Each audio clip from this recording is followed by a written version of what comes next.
Hi, this is Vardy, the Oxford Club, and welcome back to this week's edition of Buy or Buy. In this series of videos, I take a popular stock making the media rounds and I strip away all the hype, and I tell you if you should buy now, buy later, or buy never.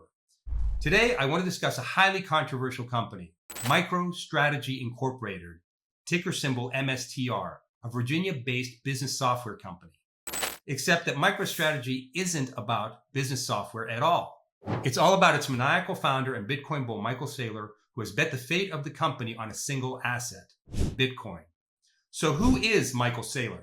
Now, Saylor was born in 1965 and grew up in Dayton, Ohio. Soon after graduating MIT, Saylor started MicroStrategy.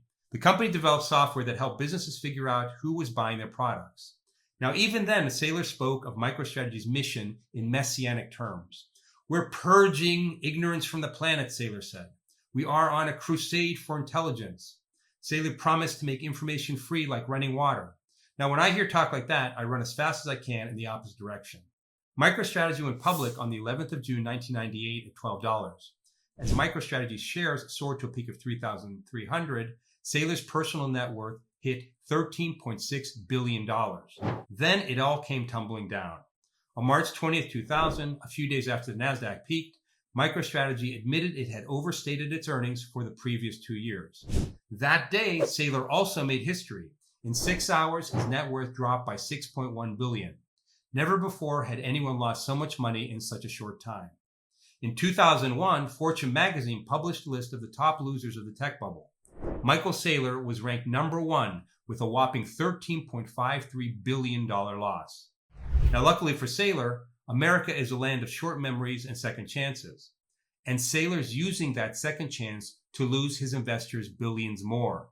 Now, MicroStrategy began buying Bitcoin in August of 2020. MicroStrategy eventually became the third largest holder of Bitcoin in the world. Now, Saylor's huge bet on Bitcoin and unapologetic attitude won him a regular spot on the cryptocurrency talk circuit and made him a darling of the crypto bro crowd. Now, all this has made MicroStrategy essentially a surrogate for Bitcoin. Indeed, the stock trades closely in line with the price of Bitcoin. In discussing MicroStrategy, I have to reveal my own biases on Bitcoin. I'm a Bitcoin skeptic. The truth is that Bitcoin doesn't fill any great need. It's cumbersome to use. It's not backed by any government. It isn't a store of value. It doesn't provide a hedge against stock markets. It isn't an inflation hedge. Its best use scenario is for transnational crime networks and intelligence agencies. Now, all this makes it sound like a pass on MicroStrategy stock is self-evident. But here's the conundrum. Am I and Warren Buffett and Charlie Munger completely wrong about Saylor and Bitcoin?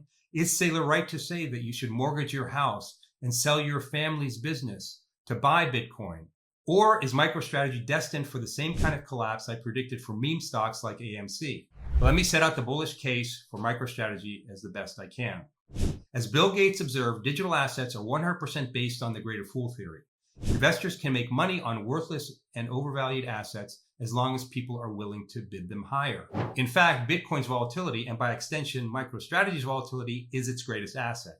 Buy low, sell high applies easily to Bitcoin as it does to MicroStrategy stock. The stock can go up or down by 20% on any given day. So if you're a short-term trader, MicroStrategy is a terrific stock to play with. Second, there is a chance that all previous historical reference points, the South Sea bubble, the Mississippi Company, the dot-com crash, and countless others, are not relevant. And it could be that Saylor and all the other cryptocurrency bulls are right.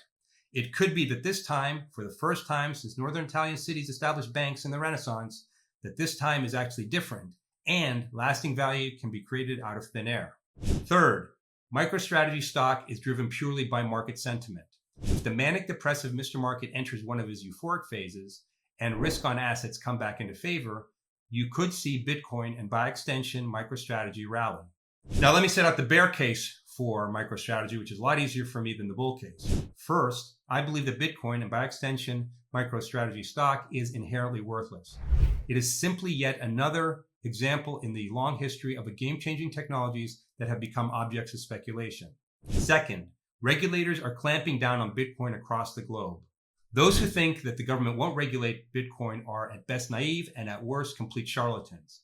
China has already banned Bitcoin and the EU is working hard on cryptocurrency regulation. Third, the widespread crypto downturn has plunged Bitcoin's price down to its lowest levels since December 2020. MicroStrategy's Bitcoin stash was worth about $5.9 billion at the end of the first quarter of 2022. It had paid an average of over $30,000 per coin. But with Bitcoin finishing around $18,900 on June 30th, that same pile was worth about $2.45 billion, or 58% less than just 3 months ago. And if the price of Bitcoin drops, the company could face a margin call and be forced to put up more Bitcoin as collateral for its hundreds of millions of dollars of loans. If, or I think when, this happens, a downward spiral will ensue, and it will happen surprisingly quickly. Now, before I render my final verdict, don't forget to sign up for Liberty Through Wealth, a free e-letter I contribute to twice a week. To sign up, just click on the link below. Now, back to MicroStrategy. The downside is that Bitcoin, and by extension, MicroStrategy stock, is inherently worthless. That regulators are clamping down on Bitcoin, and with Bitcoin trading at around $19,000, MicroStrategy is already looking at staggering losses as well as margin calls that could take the company down overnight. The upside for the stock include the fact that you can always make money trading MicroStrategy's volatility. Bitcoin could be the one time in financial history where, quote, this time is different, and a return of risk on sentiment through looser monetary policies could spark a rally in Bitcoin and by extension MicroStrategy.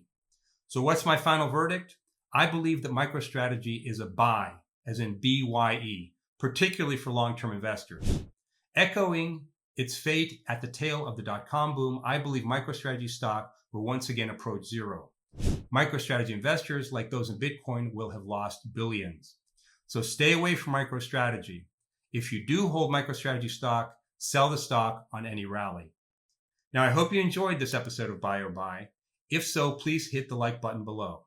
I want to remind you that these are not recommendations actively tracked in any model portfolio. If you want to follow any of my buys or sells, size your position accordingly, set a trailing stop, and never bet more than what you can afford to lose. Thanks for watching, and I'll see you next time on Buy or Buy.